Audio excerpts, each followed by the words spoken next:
like someone that doesn't understand success, someone that is new to trying an opportunity, right? If you're just kind of going with the flow of life and staying on the path that most people in society tell you to go on, when you're introduced to something new, a lot of the times the thought comes in your mind, oh man, this is going to be hard.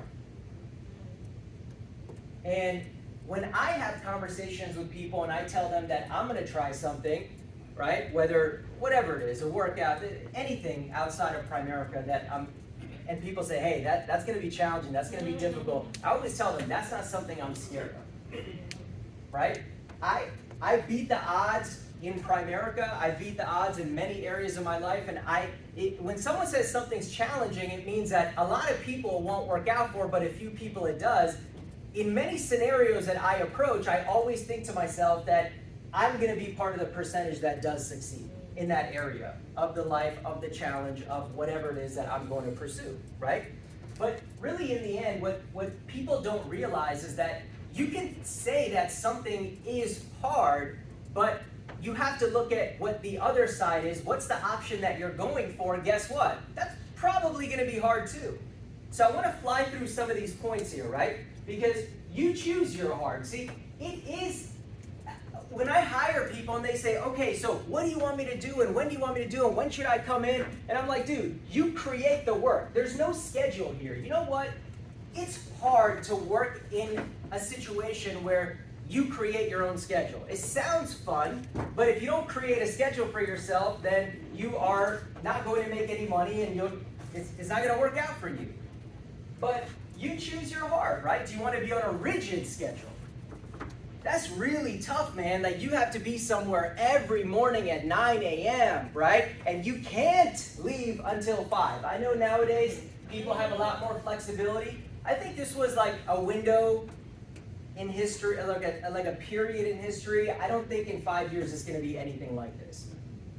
I see the trend of employers, of corporations, right? They want people back.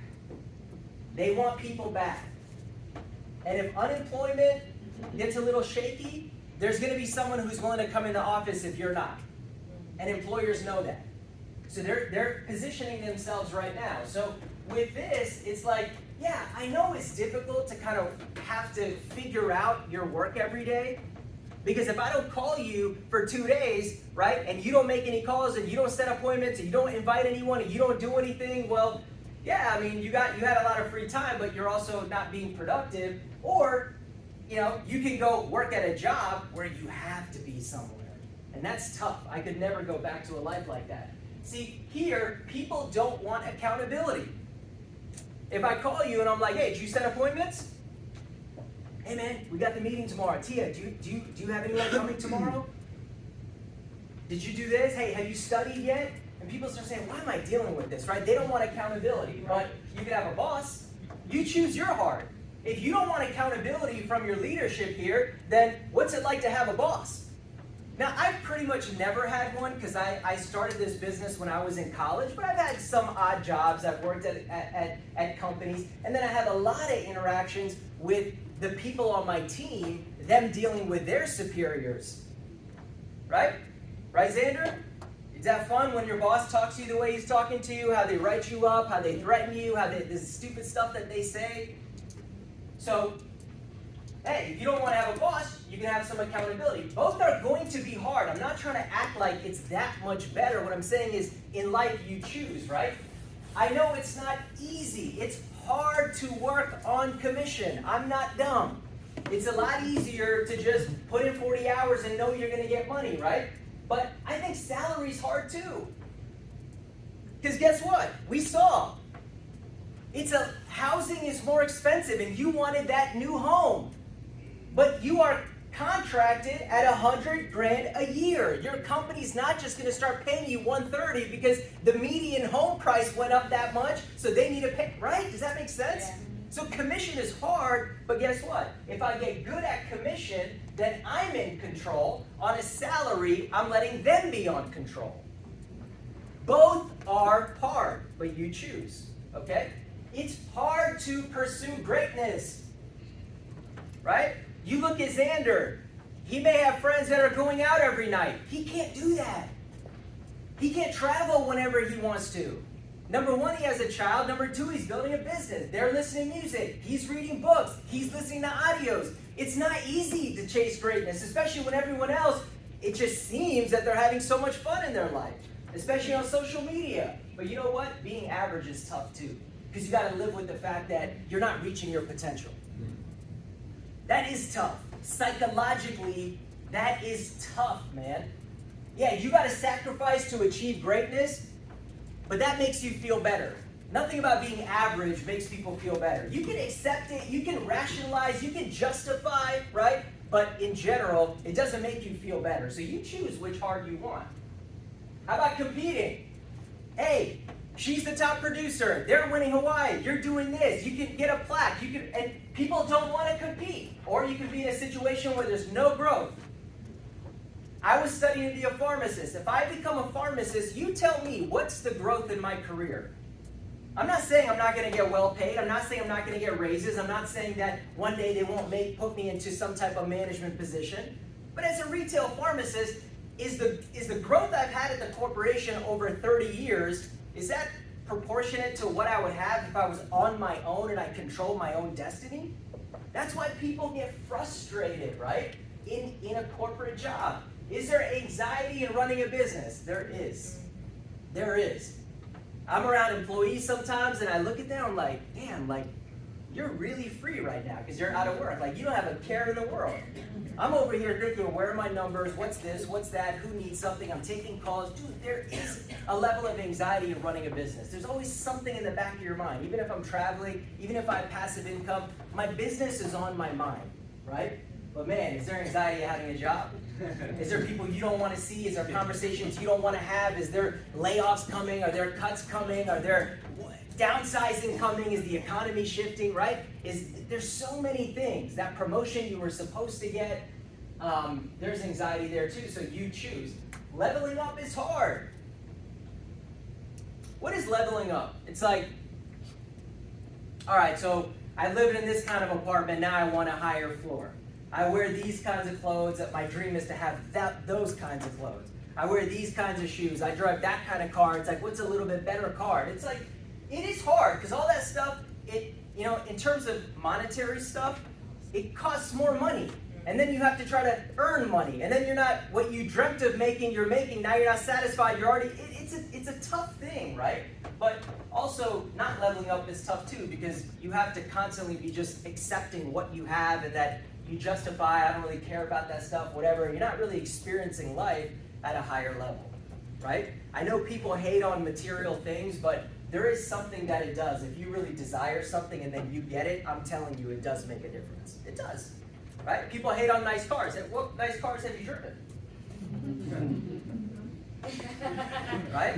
Like I used to drive a Nissan Maxima when I started Primerica, like old. And then I got a used BMW, then I got a new BMW, and I'm like, hey, this is really nice. My friend in Florida, some of you guys have seen the pictures on Instagram, he drives Bugattis and Lamborghinis and Rolls Royces, and that's just a whole different level. And I've never driven any of his cars, but I have to assume that if I did, it's probably a lot better than my car, right? Being a leader is tough. It's tough. People are always watching you. Your decisions, they remember the one bad thing that you said, or the one negative thing that happened, or the one mistake you made, and you're kind of like under a microscope. But being a follower, that's hard too. When everyone kind of looks past you, and you don't have that recognition, you don't have that respect level, that's tough too for certain people, right? I'm not saying that I always have to be the head person and the biggest person in every room, but I like that in some capacity, I am a leader to some people in some situations, versus just always following what other people are doing and wishing I was that person. I have a couple more of these. Managing people is hard. You ever met someone, they're like, oh yeah, I would never recruit anyone because I just don't want to deal with people. Yeah, well, getting managed sucks too. It does. Right? If I go work at a company, I'm getting managed. You want someone to manage you? Does that feel good? Do they have your goals in mind? Do they have your dreams in mind? Having big dreams is hard because you're always like, man, the bar is here, I'm here. Every time you raise, your dreams go up, right? And there's this constant like conflict in your mind of where you are and where you want to be. I understand that's not easy for everybody. But also, I feel in certain situations, people can't dream. Yeah. Because you're so limited where you are, and you start dreaming, your mind says, you can't ever have these things because they're never going to pay you that much. So then you reduce your dreams, and then you got to deal with that. That's hard too. You choose which hard you want, right? Passive income. Everybody wants it. It's very elusive. There's so much advice on how to get it. Nobody has it. In our business, we say, yeah, you gotta recruit some people if you want to have passive income. It's hard to get to that point, just like it would be in any other business or situation. People say, why? I could just buy real estate. I buy 2 properties, I have immediate passive income, as long as I'm getting more money than what they're paying.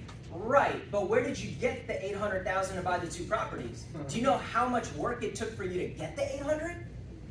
There was a lot of effort. So people don't think about it. Where did you get the $800,000? It was a lot of work and commitment. Tons of time.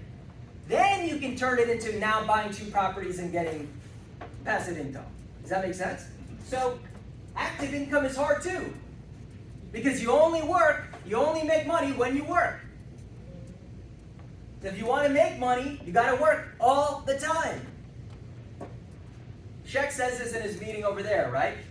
People act like they don't want passive income, but an employee's favorite time out of the year is their paid vacation. 2 weeks paid vacation. Right? It's just like this amazing concept where when you talk to employees, you're like, man, I'm at Disney World with my kids and we're going to do that. We went back to our country. I'm still getting the paychecks. Yeah, imagine if it wasn't just 2 weeks, if it was every week. Forever. Right? So I'm not trying to act like what we do is easy and every aspect of what we do is easy. It is hard. But everything else is hard too. So you choose which one. Because based on the choices you make, it'll determine where you